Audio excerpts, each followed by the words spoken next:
चरणकमलेभ्यो मनसा स्मरामि वैराग्य ब्रह्म भगवान् सदाशिव चरणकमलेभ्यो सरसा नमामि मम प्रबलाति प्रबलाचार्य सृष्टिचरणकमलेभ्यो वचसा गृह्णामि संपूर्णतम ब्रह्मगुरु श्रेष्ठ भगवान् श्री जगन्नाथ पराप्राणं परमाशक्ति गुरुमाता भगवती महालक्ष्मी चरणकमलेभ्यो मम सर्वत्र समर्पयामि। ॐ यद्दारो ब्रह्ममूर्ते प्रणवतनुधरं सर्ववेदान्तसारं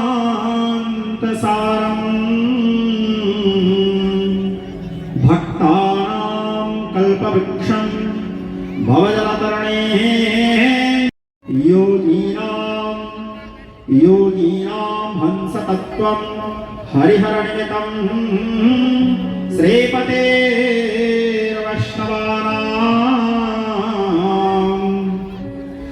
सत्त्वतत्त्वो च शक्तिः बौद्धानां बुद्धरूपं ऋषभजतिवरं सा देवं पातु नित्यं कलिकुलगुहरं श्रीनीलशैलाधिनाथं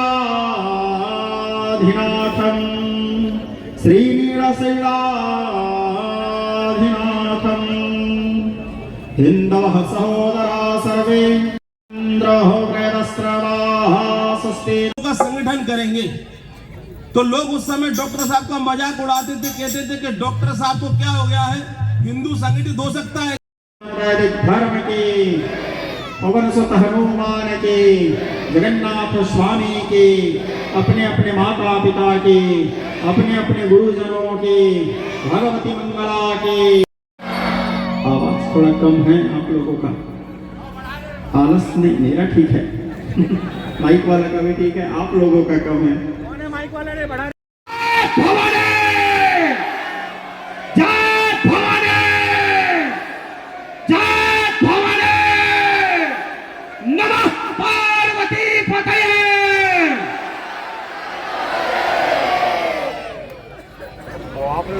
आत्मीय स्वजन विराट हिंदू सम्मेलन में उपस्थित संघ संचालक एवं समस्त प्रमुख, साथ ही यहाँ सभी समाज सभी पंथ के प्रमुख उपस्थित एवं संघ के सभी कार्यकर्ता सेनानी और यहाँ उपस्थित मेरे पिता तुल्य समस्त बुजुर्गगण, सारे युवा साथी भाइयों मित्रों दोस्तों, मेरे माता तुल्य समस्त मातृवर्ग, सारे युवा बहनों, करारविंदेन पदारविंदं मुखारविंदेन विनिवेशयन्तं वटस्य पत्रस्य पोटेस्य आनं बालं मुकुन्दं मनसा स्मरामि। भगवान बाल मुकुंद स्वरूप समस्त निर्मल बालकों एवं समस्त श्रोतागण जो यहाँ उपस्थित हैं, मेरे समस्त हिंदू भाई बहन, आप सभी को सादर प्रणाम। सर्वप्रथम आप सभी लोगों को नमन। ये जो महती आयोजन आयोजित किया गया है, इसका नाम है हिंदू सम्मेलन। ये कोई आयोजन नहीं है, ये हमारे लिए एक उपलब्धि है।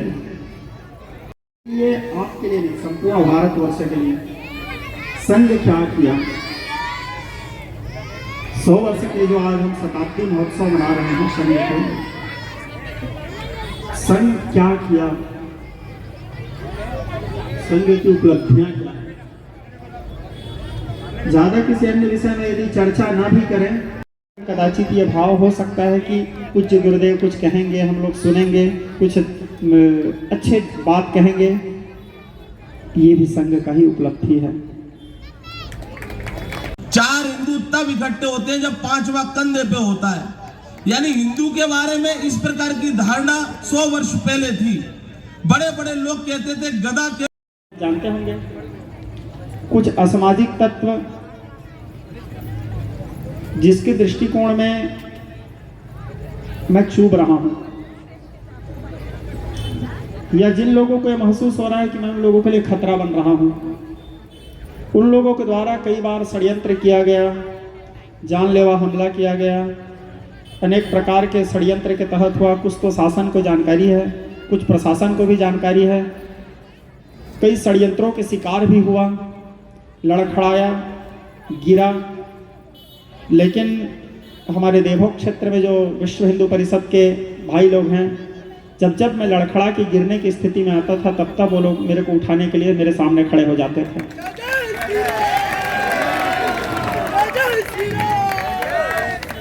हालांकि प्रशासन को इस बात की जानकारी है नहीं है, मैं यहाँ आलोचना किसी का नहीं कर सकता, और जानकारी तो नहीं होगा ऐसा नहीं हो सकता, लेकिन शायद वो हम जानना नहीं चाहते, ये भाव भी हो सकता है।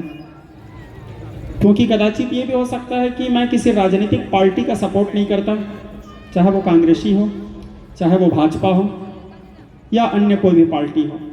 कई लोगों के अंदर ये भाव है कि महाराज कांग्रेस समर्थक है, कई लोगों के अंदर ये भाव है महाराज बीजेपी समर्थक हैं।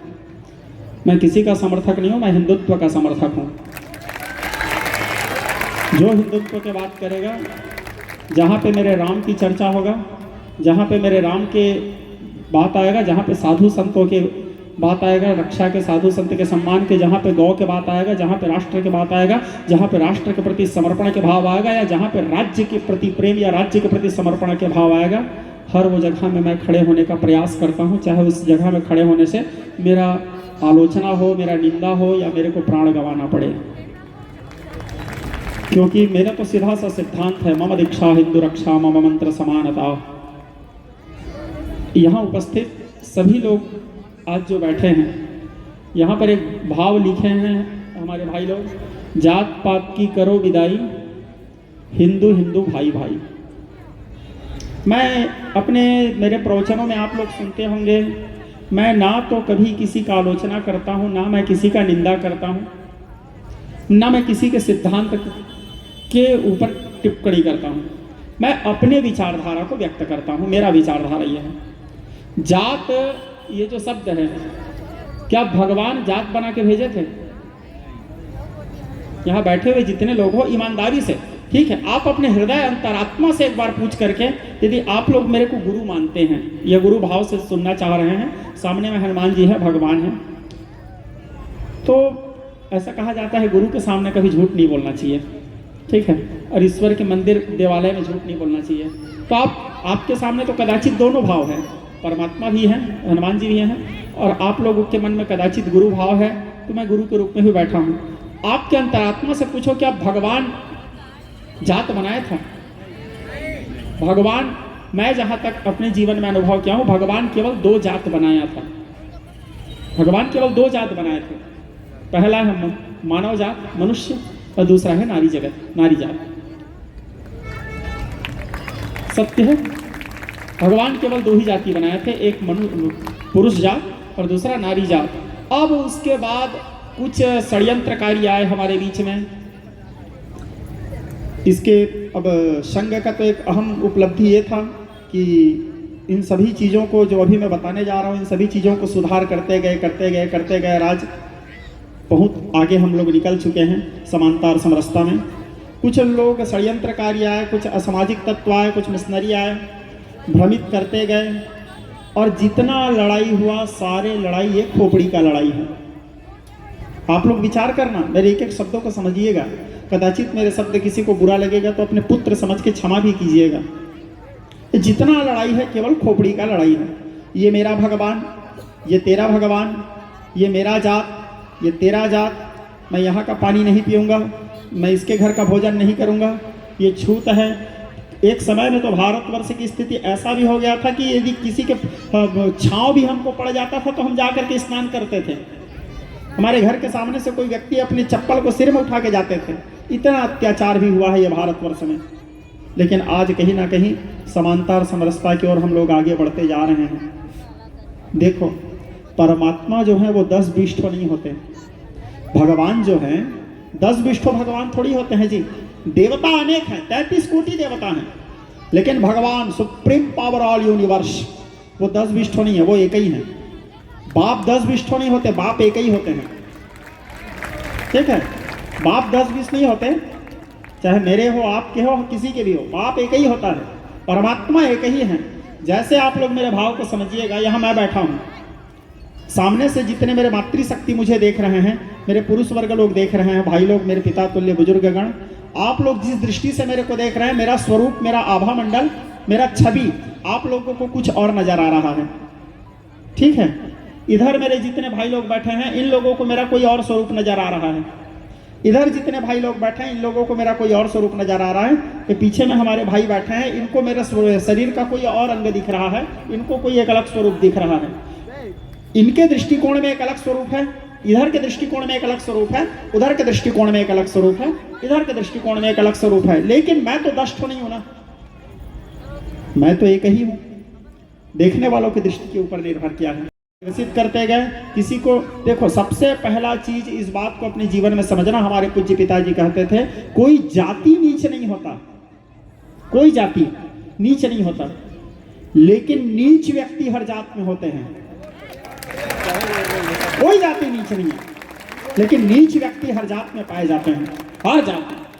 ठीक है, जो एक दूसरे से लड़ाने का काम, एक दूसरे को भड़काने का काम, एक दूसरे के बीच में दंगा फसाद करवाने का काम, शांति का मार्ग सबसे सर्वोत्तम मार्ग है। शांति जो है, युद्ध कोई विकल्प नहीं है। यह भारतवर्ष है, यह बुद्ध की भी भूमि है और युद्ध की भी भूमि है। यहां हम बुद्ध के सिद्धांत पे भी चलते हैं और भगवान कृष्ण के नीति के अनुसार युद्ध के सिद्धांत पे भी चलते हैं, लेकिन युद्ध सर्वथा अनुचित है।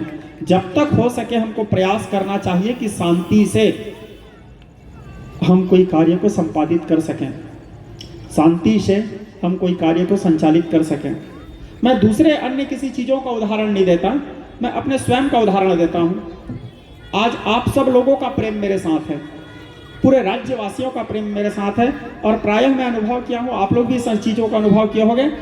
ये जो जात शब्द बोले हैं, हर जाति के लोगों का प्रेम मेरे साथ है। हर आप लोग कभी अनुभव करना मेरे सोशल मीडिया के प्लेटफॉर्म में, चाहे पटेल समाज का कोई कार्यक्रम हो तो मुख्य अतिथि मेरे को बना के बुलाते हैं, सेन भाई लोगों के समाज का कोई कार्यक्रम हो, मुख्य अतिथि बना के मेरे को बुलाते हैं। मेरे ब्राह्मण समाज का कोई कार्यक्रम हो, मुख्य अतिथि बना के मेरे को बुलाते हैं। अन्य कोई भी है, हमारे सतनाम पंथ वाले भाई लोगों के भी कुछ भी आयोजन होता है तो उसमें मेरे को मुख्य रूप से बुलाते हैं। इसके पीछे कारण यह है कि सब लोगों का प्रेम है। मैं सरकार से 2-4 बार मेरे साथ कुछ घटित हुए घटनाओं के लिए जानकारी दिया, एसपी को दिया, शासन को दिया, प्रशासन को दिया, इग्नोर किए। खैर मेरे को उससे कोई मतलब नहीं है, मेरे रक्षा तो जगन्नाथ जी करते हैं, मेरे को किसी और की रक्षा की आवश्यकता नहीं है। और जब मेरे ऊपर कभी बात आएगा तो मैं जान रहा हूँ कोई सामने आया ना आया, संघ जरूर सामने आके खड़ा हो जाएगा। ठीक है, लेकिन आज और मेरे एक आह्वान में पूरे छत्तीसगढ़ के हर समाज के लोग, पूरे छत्तीसगढ़ के वासी, हर समाज के लोग रोड में उतर जाएंगे चक्का जाम करने के लिए। लेकिन क्या आज तक पूरे मातृशक्ति उतर जाएंगे, लेकिन आज तक क्या कभी मैंने ये आंदोलन के विचार भी मेरे मन में लाया शासन के विरुद्ध, प्रशासन के विरुद्ध? नहीं। क्यों? क्योंकि मैं शांति प्रिय हूँ, मैं कृष्ण की उपासना करता हूँ, मैं कृष्ण को अपना आराध्य मानता हूँ। और भगवान कृष्ण के जीवन, यदि मैं देखो कथनी और करनी, ये जो शब्द है, हम उसी पर उपदेश कुशल बहुबेरे, गोस्वामी तुलसीदास जी लिखते हैं, हम उपदेश उसी चीज का करें जिस चीज को हम स्वयं पालन करते हैं। मैं समरसता के विषय में हमेशा चर्चा करता हूं, आप लोग देखते होंगे। समरसता के विषय में मैं हमेशा इसलिए चर्चा करता हूं क्योंकि मैं समरसता बोलता नहीं हूं, समरसता को मैं जीता हूं। के पीछे बहुत सारा कारण है, कुछ अशिक्षा भी है और कुछ प्रलोभन है, धन का लोभ है, और भी बहुत सारा, जिसमें मैं एक कारण को अपने जीवन में अनुभव किया। धर्मांतरण के पीछे मैं सोचता हूं कि सबसे मुख्य कारण मैं ये मानता हूं, किसी को हीन दिख बताना। जैसे आप लोग समझिए, ये ऊंच नीच का जो भाव है, कोई व्यक्ति जिस मेरे सामने बैठने के लिए घबरा रहा है, मेरे साथ यदि कोई व्यक्ति जिस गिलास में पानी पिया है उस गिलास में हम पानी नहीं पिएंगे, उसको अपने बराबरी में बिठा रहा है, एक थाल में बैठ के भोजन कर रहा है, उसको सम्मान दे रहा है, उसको आदर दे रहा है, समकक्ष कुर्सी दे रहा है, तो वो प्रभावित स्वतः है कि मेरे से ज्यादा सामने वाले के ऊपर होगा। अब उसके ऊपर प्रभावित होगा तो स्वतः उसके प्रति उसका रुचि बढ़ेगा। हमारे घर परिवार में कोई बीमार पड़ जाते हैं, में हमारे मोहल्ले में कोई तकलीफ होता है, हम उसको देखने नहीं जाते। हम कभी जाके बोलते हैं कि चल मैं तेरे को मोटरसाइकिल में उठा के बालाजी हनुमान जी के मंदिर ले जाता हूँ, हनुमान जी का थोड़ा सा बंधन लगा देता हूँ, नहीं लगाते।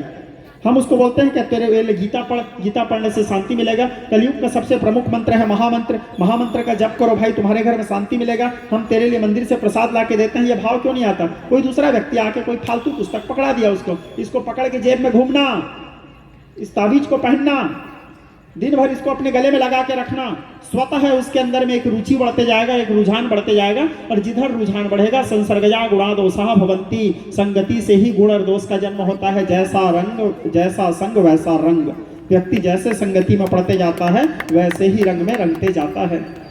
तो हम उसको जाने के अवसर ही क्यों दिए? हम देखो, मैं अखंड भारतवर्ष के निर्माण करूंगा, मैं हिंदू राष्ट्र बनाऊंगा, मैं समरसता युक्त राष्ट्र बनाऊंगा, ये आप लोग सोचोगे तो क्या बन जाएगा? मेरे अकेला के सोचने में बनेगा? ये हम यहाँ जितने लोग बैठे हैं, इतने लोग भी यदि सोचेंगे तो क्या बनेगा? संघ परिश्रम कर रहा है, 100 वर्ष से परिश्रम कर रहा है। किसी भी कार्य को संपादित करने के लिए यदि संपूर्ण विश्व में यदि उस कार्य को हम देखना चाहते हैं, उस चीज को हम महसूस करना चाहते हैं, विश्व में उस चीज को स्थापित करना चाहते हैं, तो सबसे पहले शुरुआत हमको अपने आप से करना पड़ेगा, स्वयं से। समरसता को माइक में बोलना नहीं है, समरसता को माइक में नहीं बोलना है, आप लोग अनुभव करना। गुरु घासीदास जी जो हमारे संत शिरोमणि हैं, हमारे छत्तीसगढ़ के धरती में जो मनखे एक समान का उपदेश किए, पहले कुछ ऐसे भी कथावाचक थे, कुछ ऐसे ब्राह्मण थे जो कभी गिरोधपुरी जाना पसंद नहीं करते थे, है ना। अब उन हमारे भाइयों के बीच में कहीं ना कहीं एक मतभेद की स्थिति बनता था। मैं बाल्यावस्था से ही गुरु घासीदास जी का सम्मान करता हूं, शायद आप लोग देखे होंगे मेरी विचारधाराओं को, क्योंकि मेरे को उनका वो जो शब्द है मेरे हृदय में चुभ गया था, मेरे हृदय में, मेरे अंतरात्मा में चला गया था। मनखे मनखे एक समान। आपके हाथ को भी काटोगे तो वही खून निकलेगा, मेरे हाथ को भी काटोगे तो वही खून निकलेगा। आप भी मरोगे तो आपके लिए उतनी ही लकड़ी की जरूरत पड़ेगा जितना लकड़ी की जरूरत मेरे को पड़ रहा है मरने में, आग देने में। यदि मेरे को जिस मिट्टी में दफनाया जाएगा, जितना फीट गड्ढा, जितना लंबाई चौड़ाई मेरे लिए खोदा जाएगा, उतना लंबाई चौड़ाई आपके लिए भी खोदा जाएगा। आने का मार्ग भी सबका वही है, जाने का मार्ग भी सबका वही है। जिस स्थान में बैठ करके आप जिस पवन को आप स्पर्श कर रहे हो, उसी पवन को मैं स्पर्श कर रहा हूं। जिस धरती में आप बैठे हो, उसी धरती में मैं बैठा हूं। असामाजिकता कैसे, असमानता कैसे, दूरियां कैसे, और दूसरा पराया कौन है? तो आज कहीं ना कहीं मैं उस संदेश को, गुरु घासीदास के संदेश को, जनमानस को परोसने का प्रयास किया। आज परिणाम ऐसे है कि हर कथावाचक कहीं ना कहीं गुरु घासीदास जी के जयकारा बुलाना शुरू किया है। जब मैं सबसे पहले बार गुरु घासीदास जी का भजन गाया था, आप लोग मेरे सोशल मीडिया के प्लेटफॉर्म में देखे होंगे, लोग मेरे को गाली बकना शुरू कर दिए थे, ये पाखंडी है, ये व्यासपीठ में बैठ करके किसी व्यक्ति का जयकारा बुला रहा है। तो घासीदास कोई व्यक्ति है क्या? घासीदास जी गुरु हैं, और गुरु सबके अलग अलग हो सकते हैं। आपके गुरु अलग हैं, मेरे गुरु अलग हैं, हम सबके गुरु अलग अलग हैं, लेकिन गुरु तत्व एक है। गुरु तत्व तो एक ही है। वहां तो मैं बैठ करके गुरु का ही जयकारा बुलाया था, और आज ऐसा स्थिति आया है, आज आप अनुभव करना कि धीरे धीरे सारे कथावाचक गुरु घासीदास जी के जयकारा बुलाना, गुरु घासीदास जी के पंथी गाना शुरू किए हैं। ये मैं ये नहीं बोल रहा हूं कि मेरे नकल कर रहे हैं, ठीक है, अनुकरण कर रहे हैं, लेकिन किसी भी रूप से कहीं ना कहीं आज घासीदास जी के संदेश जनमानस तक पहुंचा तो रहे हैं। समानता समरसता का भाव सब लोगों तक जा तो रहा है, पहुंच तो रहा है, अपनापन का भाव तो बढ़ रहा है। मेरे प्रभु कभी ये छुआछूत मेरे प्रभु नहीं माने हैं, मेरे राघवेंद्र सरकार नहीं माने हैं, मेरे भगवान कभी छुआछूत नहीं माने हैं। आप लोग राम जी के चरित्र को देखिए, राम जी कहीं पे छुआ माने हैं? रामचरित्र मानस पढ़िए, मानस कल्पकाल स्पष्ट कहता है, भगवान की घोषणा है कि सब मम प्रिय सब मम उपजाए, मेरे लिए सभी प्रिय हैं, सभी के जन्मदाता मैं ही हूं, सभी मेरे लिए प्रिय हैं, सभी के जन्मदाता मैं ही हूं। भगवान तो सबको अपना माने हैं, भगवान सबरी के घर में जूठा बेर खाने गए हैं, भगवान राम। यदि आप भगवान शब्द को छोड़ दोगे, तो यदि केवल राम को देखते हो, महाराज दशरथ के बेटा, तो दशरथ के बेटा भी कोई साधारण व्यक्ति नहीं था। अब भगवान शब्द को 2 मिनट के लिए हटा दीजिए, राम जी भगवान है, उसको हटा के केवल दशरथ के बेटा बस को देखो, जो हमारे भारत के राष्ट्र पुरुष हैं, ठीक है, भारत माँ के संतान, माँ भारती के लाल रघुनाथ जी, है ना, राष्ट्रपुत्र है वो राम। राम शब्द का अर्थ यह, रा यानी राष्ट्र, मा यानी मंगल, जो राष्ट्र मंगल करे, राम। राम जी के सिद्धांत को देखिए, राम जी के जीवन शैली को देखिए। केवल मात्र मैं दशरथ के बेटा की चर्चा कर रहा हूं, भगवान राम को आप छोड़िए। सप्तद्वीप में एक छत्र राज्य करने वाले चक्रवर्ती सम्राट थे, जहां उदयाचल से लेकर अस्ताचल तक के उस समय अखंड भारत था। अखंड भारत वर्ष के चक्रवर्ती सम्राट के ज्येष्ठ पुत्र, अयोध्या के राज सिंहासन के उत्तराधिकारी युवराज थे वो। लेकिन उसके विनम्रता को देखिए, उसके सहजता को देखिए, उनके सरलता को देखिए। केवट को जाकर के गले लगा लिए भगवान। भगवान जब श्रृंगवेरपुर पहुंचे और केवट को अपने गले लगा करके, केवट को, गुहराज, निषाद को अपने मित्र बनाए हैं भगवान वहां। सबरी के आश्रम, प्रभु पगधारा, सबरी के आश्रम गए तो भगवान सबरी के आश्रम में जाकर के सबरी के जूठा बेर खाए हैं भगवान। राक्षस राज विभीषण, उसको अपने मित्र बनाए हैं। बानर भालू को अपना मित्र बनाया, सुग्रीव को। क्या समानता, क्या समरसता की शिक्षा दी है रघुनाथ जी।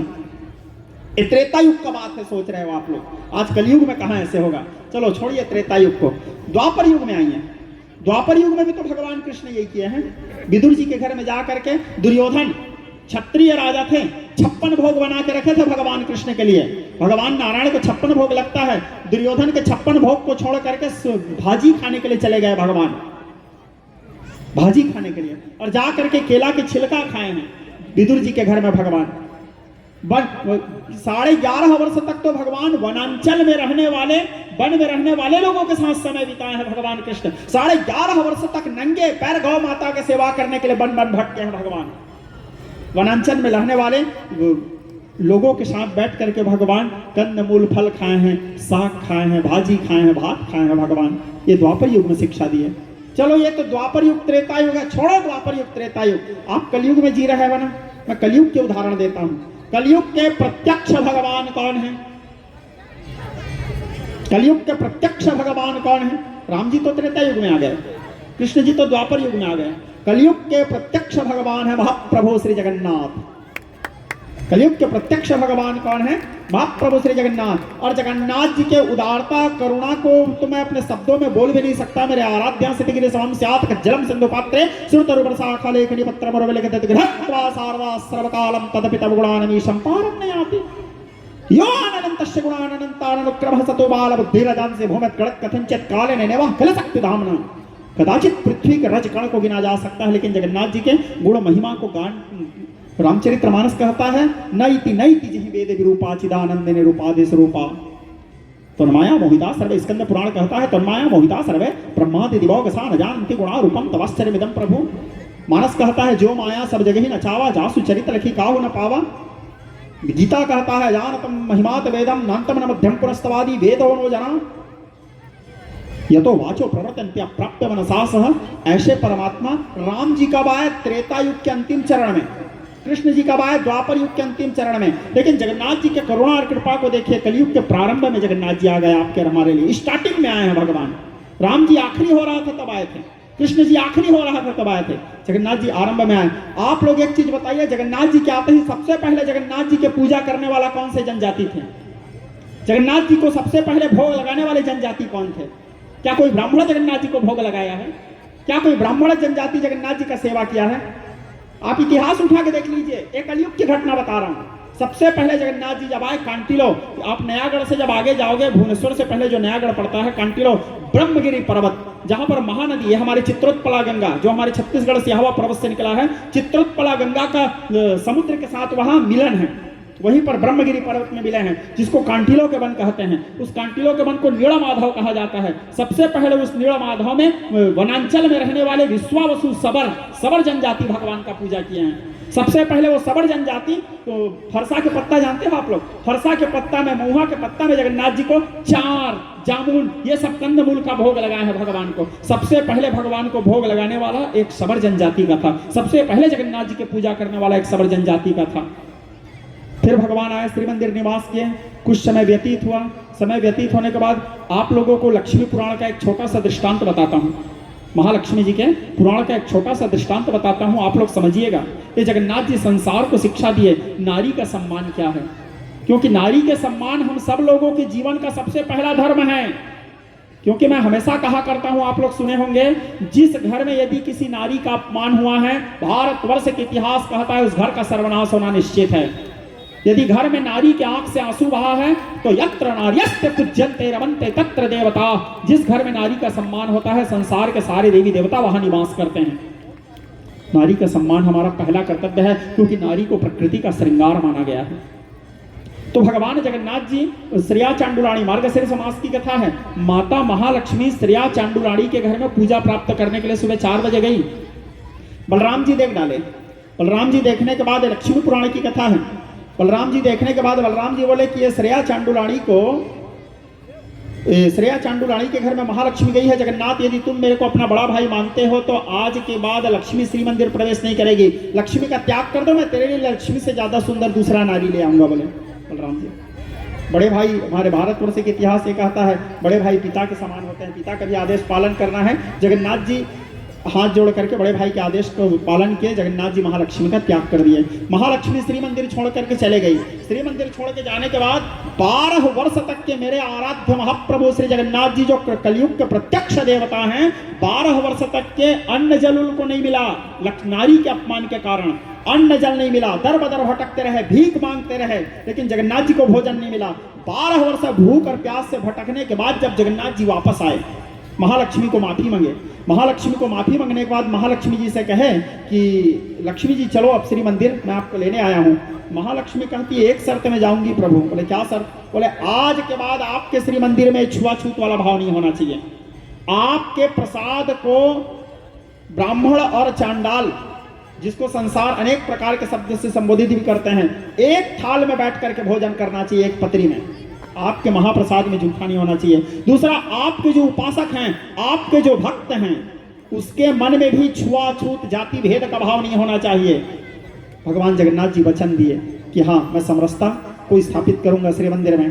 तब महालक्ष्मी आई, और महालक्ष्मी आने के बाद फिर जगन्नाथ जी के श्री मंदिर में जगन्नाथ जी के भोग प्रसाद शुरू हुआ। और वहीं से फिर देखना आप लोग, बाकी देवी देवताओं के प्रसाद को तो प्रसाद कहा जाता है, एकमात्र जगन्नाथ जी है जिसके प्रसाद को महाप्रसाद कहा जाता है। ठीक है, बाकी देवी देवताओं को केवल हम प्रभु कहते हैं, एकमात्र जगन्नाथ जी है जिसको हम महाप्रभु कहते हैं। तो उसके प्रसाद का यही महत्व है कि एक साथ सभी जाति के लोग बैठ करके एक पत्री में भोजन करते हैं। समरसता का संचार तो कलयुग में शुरुआत ही वहीं से हुआ है। तो हमारे कलयुग के भगवान ही हमको शिक्षा दिए हैं कि समरसता कैसे रखना है, समानता कैसे होना चाहिए, नारी का सम्मान कैसे होना चाहिए। यदि नारी के अपमान करे तो भगवान को भी 12 साल तक के दर बदर भूख भटकना पड़ता है, भूख प्यास में तड़पना पड़ता है। भगवान संसार को शिक्षा दिए नारी के सम्मान कैसे करना है, समरसता स्थापित कैसे करना है। दूसरा, भगवान की घोषणा है, सब मम प्रिय सब मम उपजाए। सब भगवान के अपने हैं। माता पार्वती देवी, पिता देवो महेश्वर, बांधव शिव भक्तश्च स्वदेशो भुवनत्रय। हम सबके माता तो एक ही है ना, जगत जननी माँ। हम सबके पिता तो एक ही हैं, हम सब एक दूसरे के ही हैं। लेकिन अन्य लोग आए, भड़काए, अनेक प्रकार के हमारे मति को भ्रमित किए। हम टूटते गए, कटते गए। आज तो ये परिस्थिति आ रहा है कि भाई भाई एक दूसरे के जान के दुश्मन बन जाते हैं। 1 इंच जमीन के लिए हम यहाँ जात पात की विदाई करने के लिए बैठे हैं। आज ये स्थिति है कि भाई भाई का विदाई हो रहा है। 1 इंच जमीन, अरे बड़ा भाई है, रख लिया तो रख लिया, बाप है रख लिया। बड़ा भाई के अंदर भी ये भाव आना चाहिए कि मेरा छोटा भाई है, 1 एकड़ जमीन एक्स्ट्रा ले लिया तो क्या हुआ, मेरा पहला बेटा है वो। छोटा भाई एक बड़े भाई के लिए पुत्र के समान होता है। छोटा भाई है, ले गया तो ले गया, एक तो मैं उसको ज्यादा दे देता हूँ। आज भाई भाई में प्रेम स्थापित नहीं हो पा रहा है। ये सब चीजों के पीछे कारण यह है कि सत्संग का भी अभाव हो रहा है। यहाँ जितने माताएं बैठे हैं, जितने मेरे पिता तुल्य बुजुर्ग गण बैठे हैं, आप लोग ये विचार करना, आप अपने बच्चे को बोलते हो बेटा फिजिक्स से पढ़ो, केमिस्ट्री पढ़ो, बायोलॉजी पढ़ो, आप अपने बच्चों को पढ़ाते हो आप, लेकिन अपने बच्चों को क्या कभी बोले हो कि बेटा थोड़ा सा प्रतिदिन रामचरितमानस के 5 चौपाई पढ़ा करो? क्यों नहीं बोलते? आप अपने ही बच्चे को संस्कार, छोटा सा बच्चा कच्चे बांस के समान होता है। कच्चे बांस को आप जैसे मोड़ोगे वैसे मुड़ेगा। बांस सूख जाने के बाद आप उसको मोड़ोगे ना। कई लोग मेरे पास आते हैं समस्या निवारण के लिए। मैं तो खैर समस्या निवारण वाला बाबा नहीं हूँ, ठीक है, मैं केवल बस कथा करता हूँ, संसार को शांति का संदेश देता हूँ। लेकिन कई लोग आते हैं अपने अपने मनोभाव लेके, गुरुजी मोर बेटा दारू पिया था, ठीक कर दे। तो ये मैं आप लोगों को, मैं दूसरा मेरे कथाओं में अंधविश्वास के प्रेरणा नहीं दे सकता। मैं जानता हूं मेरे कथा में मेरा सिद्धांत है पसीना बहाओ, कर्म करो, कर्मण्यवाधिकारस्ते मा फलेषु कदाचन। मैं कर्म करने की प्रेरणा देता हूं। आप कर्म ही नहीं करोगे, जगन्नाथ जी में लेके एक ठो कमल फूल चढ़ा दोगे, एक ठो तुलसी के माला चढ़ा दोगे, एक ठो नारियल चढ़ा दोगे तो पास हो जाओगे जी? कहां से पास हो जाओगे? कर्म करना पड़ेगा उसके लिए। कर्मण्यवाधिकारस्ते मा फलेषु कदाचन। कर्म करने के प्रेरणा मेरे शास्त्र देते हैं, मेरे धर्म ग्रंथ देते हैं, मेरे शास्त्र अंधविश्वास के प्रेरणा नहीं देते। जागो, भटको मत। हमारे गुरुजी बोलते थे भटका हुआ साधक कभी लक्ष्य को प्राप्त नहीं कर सकता। आप पेपर में बैठ के लिख के आ जाओगे गाय हमारी माता है, हमको कुछ नहीं आता है, तो क्या वो जांचने वाला वो पास कर देगा क्या आपको? वो भी लिख देगा बैल हमारा बाप है, नंबर देना पाप है। ठीक है, कर्म करो। आपको बाढ़े वंश पिता के धर्मा, खेती उपजे निज के कर्मा। वंश बढ़ता है पिता के सत्कर्म से, सद्धर्म से। और खेत में यदि आपको अनाज प्राप्त करना है तो स्वयं परिश्रम करना पड़ेगा। आपको रोपा करना पड़ेगा, ब्यासी करना पड़ेगा, time to time DAP urea डालना पड़ेगा, पानी का संचार करना पड़ेगा, अनेक प्रकार से वहाँ कीटनाशक दवाइयों की भी उपयोग करना पड़ेगा, खातू डालना पड़ेगा, तब जाकर के आपके धान निकलेगा। बैठे बैठे माला जप करते रहोगे तो नहीं निकलेगा। कर्म प्रधान विश्व करी राखा, जो जस करनी तस फल चाखा। रामचरितमानस, गीता भगवती भगवत गीता, कर्मण्यवाधिकारस्ते मा फलेषु कदाचन। कर्म करने की प्रेरणा देता है हमारे धर्म ग्रंथ, हमारे शास्त्र, हमारे संत जन। भटको मत। तो मेरे सीधा सा भाव है आप लोगों के प्रति समानता, समरसता। हम सबको बोलना नहीं है, जीना है।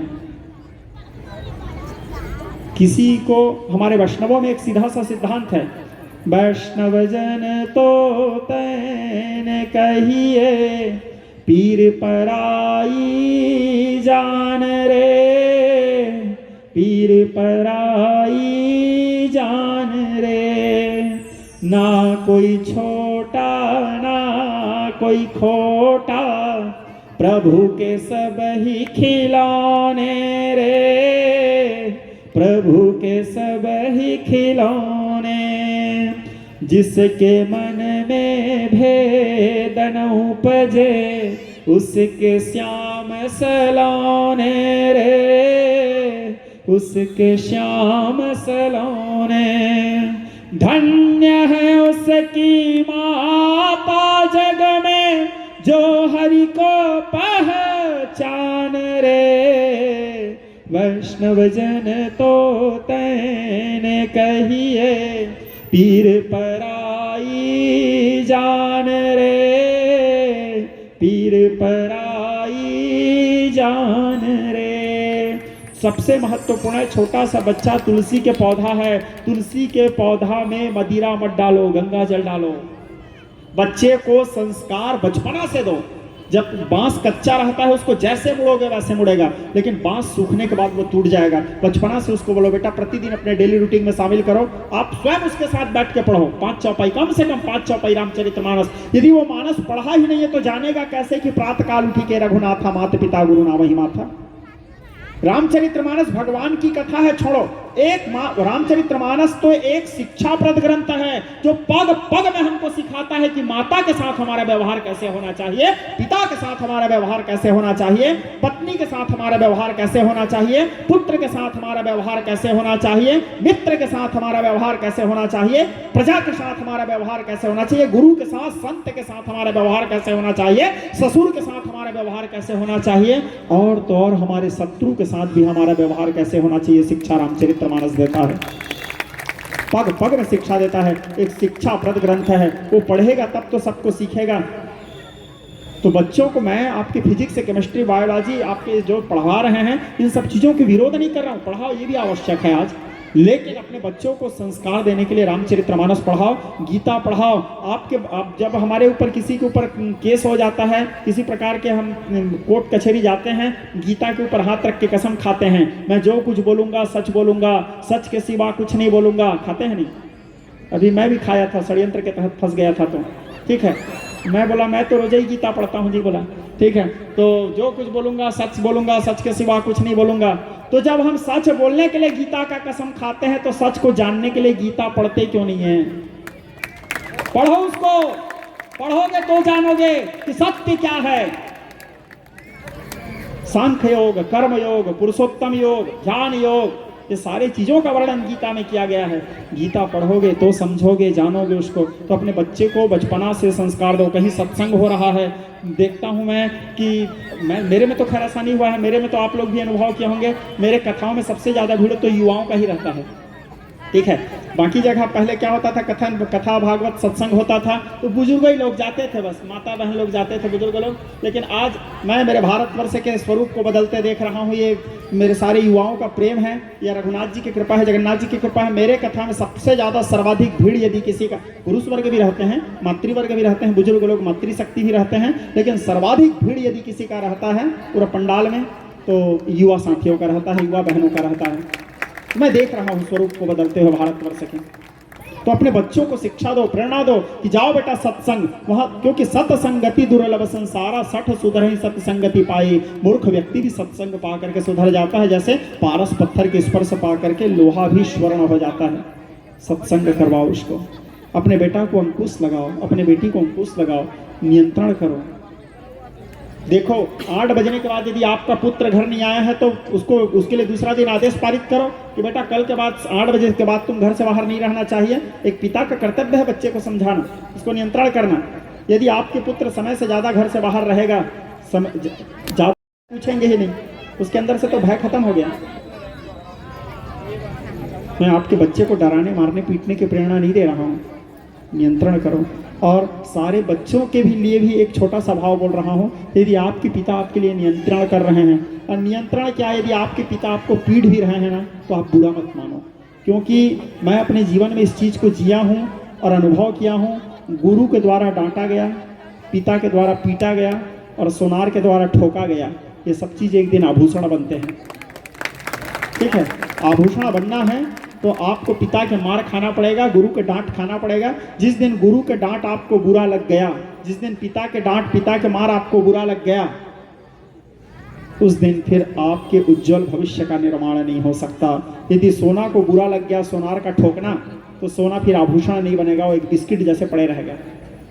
इन सारे यहाँ जितने मेरी बेटियाँ बैठी हैं, मेरे बहनें बैठी हैं, मेरे भाई लोग, मेरे दोस्तों लोग बैठे हैं, कभी भी अपने, और पिता माता धरती के साक्षात भगवान हैं, उनका सम्मान करो, उनका आदर करो, क्योंकि आपको तब तक माता पिता का महत्व पता नहीं चलेगा जब तक वो हमारे साथ हैं। मैं इस चीज़ का भी अनुभव किया हूँ। मैं बोला ना, मैं किसी भी चीज़ को तभी बोलता हूँ जब इस चीज़ को जीता हूँ। मैं जान रहा हूँ आज मेरे पास मेरे माता पिता नहीं हैं, तो उसकी कमी क्या होता है उसको मैं महसूस करता हूँ। आज यदि आपके पास है तो उसका सम्मान कर लो, आदर कर लो। धरती के भगवान, उस भगवान को तो आप नहीं देखे हो, लेकिन ये वो जन्मदाता माता पिता हैं जो साक्षात भगवान हैं। यदि पुत्र अपने शरीर के चमड़े का पनही बना करके भी अपने माता पिता को पहना दे तो भी अपने माता पिता के ऋण से उऋणी नहीं हो सकता। माता 9 माह 13 दिन अपने गर्भ में रखी है। प्रसव का कष्ट क्या होता है एक माँ जानती है। एक नन्हे से पौधे को आप लोग कभी अनुभव किए होंगे, पिता के प्रेम में वो सामर्थ्य नहीं, संसार के किसी रिश्ते के प्रेम में वो सामर्थ्य नहीं जो खून को दूध बना दे। एकमात्र माँ ही है जो खून है, तो खून ही ना अंदर में, लेकिन उस खून को दूध के रूप में परिणित करके एक नन्हा से पौधा को वृक्ष बना के खड़े करती है। ये वात्सल्य, ये स्नेह, ये सामर्थ्य केवल परमात्मा माँ को दिए हैं। माँ को बनाने के बाद तो भगवान भी टेंशन में आ गए थे। माँ के निर्माण करने के बाद भगवान भी टेंशन में आ गए थे, अरे अब तो संसार से मेरा कहीं अस्तित्व तो खत्म नहीं हो जाएगा। तो उनसे पूछे कोई भगवान से, बोले क्यों भाई क्या हुआ? बोले मैं गलती से दूसरा भगवान बना डाला। बोले ये है माँ। माँ को बनाने के बाद भगवान भी घबरा गए थे, मैं दूसरा भगवान बना डाला। बोले बनाते बनाते ये है माँ। तो माता और पिता के सम्मान करो, माता पिता के आदर करो, अपने पूर्वजों के घर के देवी देवताओं का सम्मान करो। अपने घर के देवी देवताओं को छोड़ करके यहाँ वहाँ माथा मत टेको, मत भटको। तुम्हारे माँ बाप, तुम्हारे दादा परदादा जिसका सेवा किए हैं, जिसका आराधना किए हैं, उसका सेवा करो, उसका सम्मान करो, उसके प्रति समर्पण का भाव रखो। अपने पितरों का सम्मान करो। हमारे पितृपाक आता है, पितृपक्ष जिसको बोलते हैं, उसमें पितर देवताओं को अर्घ दो। और ये सारी चीज़ माता पिता या एक पिता विशेष करके अपने बच्चे को सामने रख करके इन सारी चीज़ों को सिखाए उसको, ताकि आगे चल करके वो ना भटके।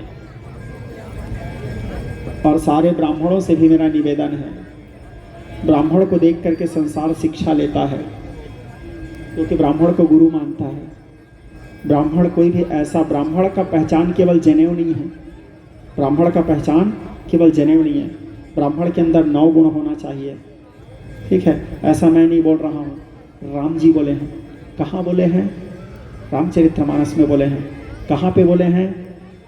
सीता जी के स्वयंवर के समय जब परशुराम जी पहुँचे थे गुस्सा करके, तो राम जी बोले, देव एक गुण धनुष हमारे, 9 गुण परम पुनीत तुम्हारे। आप तो ब्राह्मण हो, आपके अंदर तो 9 गुण होना चाहिए। ठीक है, तो हमारे अंदर धैर्य, क्षमा, शांति, तितिक्षा, ये सारा भाव होना चाहिए। तब ब्राह्मण का धन ही सरस्वती है, ब्राह्मण का धन सरस्वती है। जितना हो सके अध्ययन करें, सदाचार में जीवन जिए, ताकि हमको देख करके समाज सुधरे। और सबसे पहले संसार का निर्माण करने से पहले हम सुधरें, क्योंकि हमको देख के हमारी पत्नी, हमारी पत्नी को देख के हमारे बच्चे, हमारे बच्चे को देख के हमारे परिवार, हमारे परिवार को देख के हमारे गांव, हमारे गांव को देख करके हमारा जनपद, हमारे जनपद को देख करके हमारे जिला, हमारे जिला को देख के हमारा राज्य, हमारे राज्य को देख के अन्य राज्य, अन्य राज्य को देख करके पूरे भारत उसका अनुकरण करेगा। और फिर भारत को देख करके अन्य देश उसका अनुकरण करेगा, तब भारत बनेगा विश्वगुरु। खाली भारत विश्वगुरु है बोलने से विश्वगुरु नहीं बन जाएगा। शुरुआत आपको हमारे अपने आप से करना पड़ेगा। ठीक है, रामनवमी का रैली निकला है, मस्त भगवा कलर के कुर्ता पहन लिए, भगवा कलर के पगड़ी बांध दिए, भगवा कलर के झंडा लहराते हुए रोड में निकले। शाम को दारू भट्टी में मिल रहा है वो आदमी भगवा ड्रेस के साथ, ऐसा होता है। ठीक है, हमारे संस्कृति का मजाक हम स्वयं बनाते हैं। भगवा क्या है पता नहीं, लहराना सबको होता है, पर भगवा क्या है वो जाने जो भगवा उड़ के सोता है। भगवा का सम्मान करें पहले। ठीक है, सूर्य को देखो आप, सूर्य जब उदय होता है तो भी भगवा रंग में रहता है, सूर्य जब अस्त होता है तो भी भगवा रंग में रहता है। भगवा कहने का तात्पर्य समानता। यदि उदय हो रहे हैं तो भी कोई प्रसन्नता नहीं, अस्त हो रहे हैं तो भी कोई दुख नहीं, मन में वही बसंती भाव है। उदय होते समय भी, अस्त होते समय भी, यह है भगवान। तो उसका अपमान मत करें। ठीक है, शाम को दारू भट्टी में ना मिले, शाम को मंदिर में मिले रामनवमी के दिन। हमारे संस्कृति, हमारे धर्म को हम स्वयं मजाक ना बनाएं, है ना। हमारे शरीर में देवी देवताओं के टैटू को कोई अपने पीठ में बना रहा है, कोई अपने छाती में बना रहा है। हमारे देवी देवताओं के अपमान हम खुद ही कर रहे हैं। इसको देख करके अन्य लोग मजाक उड़ा रहे हैं। हमारे देवी देवताओं का सम्मान हमको स्वयं को करना है। और बोलूँगा तो फिर तो बहुत है, कितना बोलूँगा। और अभी मैं ऐसे भी 4 घंटा बोल के आया हूँ। आप लोग अभी यहाँ से 10 किलोमीटर बस है, पदुमतरा ठेलकाड़ी के पास, वहाँ श्रीमद् भागवत कथा चल रहा है। आज तीसरा दिन था, अभी 4-5 दिन और बचा है।